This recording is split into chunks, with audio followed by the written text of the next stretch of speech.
Irish MMA with UFC referee Marc Goddard.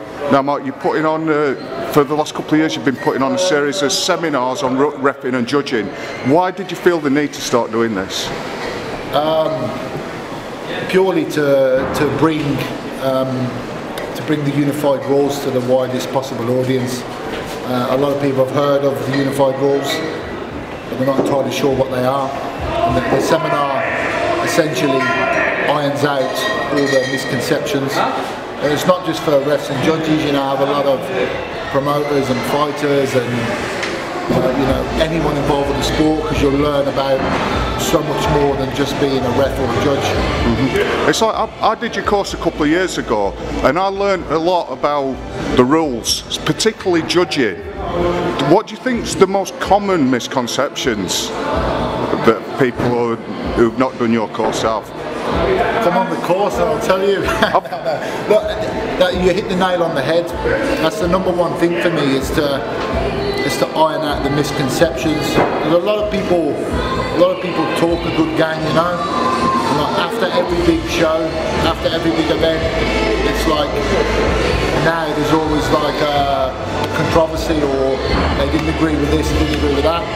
But I say to people, you know, most of the people that make all the noise, well, do you know what the judge is looking for? And 9 times out of 10 they can't tell me. So how are you in a position to be able to, and I say to people, like, you know, with the greatest of respect, watching a fight and judging a fight are two entirely different things, and people don't understand that. But when you're on the seminar and I break down the criteria and how it works and how it comes together, people will get a greater understanding, and that's what it is for me.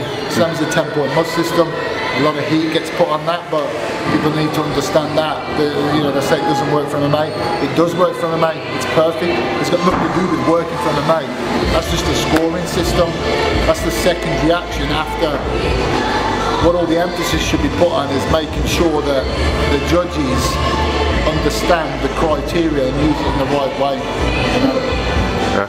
I mean, without referring to specific cases, a couple of things that have got a lot of play recently. Could you briefly and simply describe what intelligent defence is? Yeah, look, I mean, look, intelligent defence, you know, that comes into it comes into the moment. You know, look, Herb got a lot of criticism for his stoppage very recently with the Henna Morale. And look, people just, again, like, I'm not just saying it because Herb is my friend and he's a fellow referee and we both work together at UFC. People just look at the stoppage as in what happened at the precise moment he stopped that fight. And I can see why the layman might think, hang on a minute, he was still there, but people forget about, for a minute before that, Faber was on Queer Street. He was very close to being stopped on his feet, you know, and he went down. And as a referee, we don't just, sometimes we have to take in the peripheral action and the things that led up to the stoppage, the damage that you took, and obviously the trouble that you may have been in until that point. Everything's fine, you know. It's like a referee will take into consideration what happens up to the moment he stopped the fight, the reaction of the crowd and the media and everything.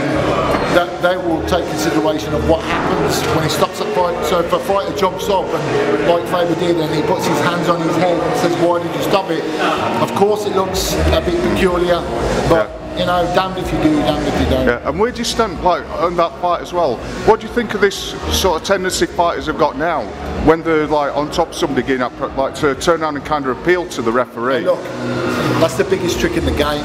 Herb Dean's been around far too long to fall for that. You know, he's not falling, but I've had it before, and you know, he's like Henna Barrow's looking at him as if to say, look, he's not doing anything, but.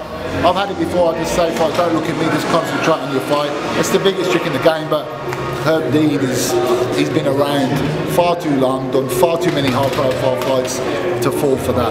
Okay, so how can people find out about your seminars and when they're going to be running? They're always on my Facebook or on my Twitter, and like I said, normally I tend to do 3 or 4 a year. I try and spread them geographically around the shows that I'm working on.